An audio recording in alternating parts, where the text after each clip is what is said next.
हिंदी के राइटर किस तरह करते हैं। मुझे यहाँ जिस चीज़ ने आने पर मजबूर किया वो हिंदी राइटर्स किस तरह उर्दू लेखन के परे बम्बई को देख रहे हैं, बम्बई के जीवन को।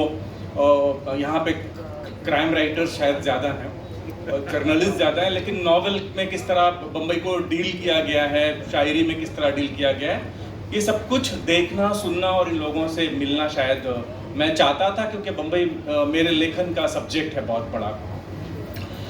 मेरे कुल वैसे मेरी 11 किताबें हैं, जिनमें 7 नावल हैं। मेरा पहला नावल नखलिस्तान की तलाश 2004 में छपा और उसके 1 साल बाद उस पर FIR दर्ज हुई और फिर मैं जेल गया और फिर मुझे कॉलेज में मैं पढ़ाता था, वहाँ से मुझे रिज़ाइन करना पड़ा और 10 साल तक वो मुकदमा बम्बई की अदालत में चलता रहा। फिर उसके बाद वो केस खारिज हो गया, लेकिन इस दौरान मैंने लिखना छोड़ा नहीं हूँ। क्या बात है? लिखने की जर्नी कंटिन्यू रही, क्योंकि मेरे नावल पर जिस सेक्शन को ऑब्जेक्शन था वो सेक्शन हमारे यहाँ हमेशा से स्ट्रॉन्ग रहा है, उर्दू में ज़्यादा रहा है, हिंदी के राइटर्स का शायद वो एक्सपीरियंस ना हो। तो इस्मत चुगताई और मंटो के लेखन पर जो जिस तरह का ऑब्जेक्शन रहा है उसको मैंने बहुत करीब से देखा है और फेस किया। लेकिन मैं उर्दू वाला नहीं हूँ, मैं कोंकणी मराठी हूँ। मेरी मदर टंग कोंकणी है, जो मराठी से बहुत करीब है।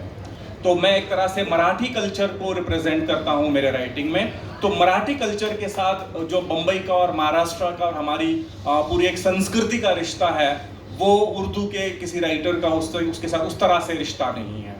उसके साथ बम्बई मेरा सब्जेक्ट बनता है, तो फिर मुंबा देवी उसमें आ जाती है और जो हमारा पूरा सांस्कृतिक रिलेशनशिप है वो आ जाता है। तो उर्दू का लेखन उस तरह, मेरा लेखन उस तरह का नहीं है जिस तरह का जनरल उर्दू लेखन है। मेरा ईडियम भी शायद उर्दू का उस तरह नहीं है।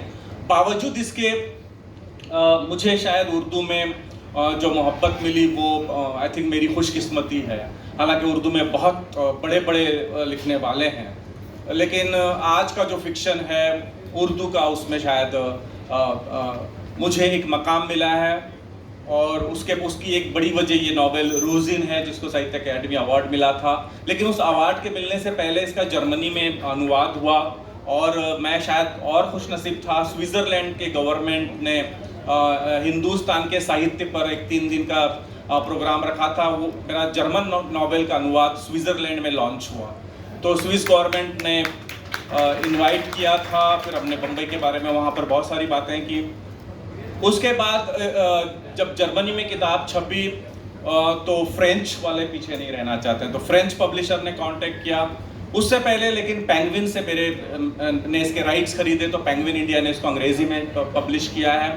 उसके बाद वानी ने हिंदी में इस नावल को पब्लिश किया है। तो ये नावल काफ़ी भाषाओं में ये आया है। जर्मनी में मैंने कई यूनिवर्सिटीज़ में इस नावल पर और बम्बई के लोग और बम्बई के लोगों की ज़िंदगी, बम्बई में राजनीति ने लोगों के साथ क्या किया है पिछले 30, 40, 50 वर्षों में, बम्बई का सोशियो पॉलिटिकल जो पूरा एक एटमॉस्फेयर था, मेरा ख्याल है कि आप लोग भी थोड़ा बहुत सुनते हैं, तो वो कैसे पॉलिटिक्स ने अफेक्ट किया है, मज़हब और सियासत किस तरह से लोगों को एक्सप्लॉइट करता है, वो एक बहुत बड़ा थीम है। मज़हब और सियासत अपने इक़्तिदार में रहने के लिए जो सारा षड्यंत्र रचाता है, जिस तरह से लोगों को डिवाइड करता है, जिस तरह से फसाद को ऑर्केस्ट्रा में बदल देता है और इंसानी ज़िंदगी और इंसानी खून को सस्ता बना देता है। मेरा ख्याल है कि राइटर इस पर नहीं बोलेगा और मानवता के उससे जुड़ा हुआ नहीं रहेगा, तो समाज का दूसरा कौन सा अंग रहेगा। तो ये राइटिंग का कल्चर है, राइटिंग का जो धर्म है, मैंने उस धर्म को निभाने की थोड़ी बहुत कोशिश की।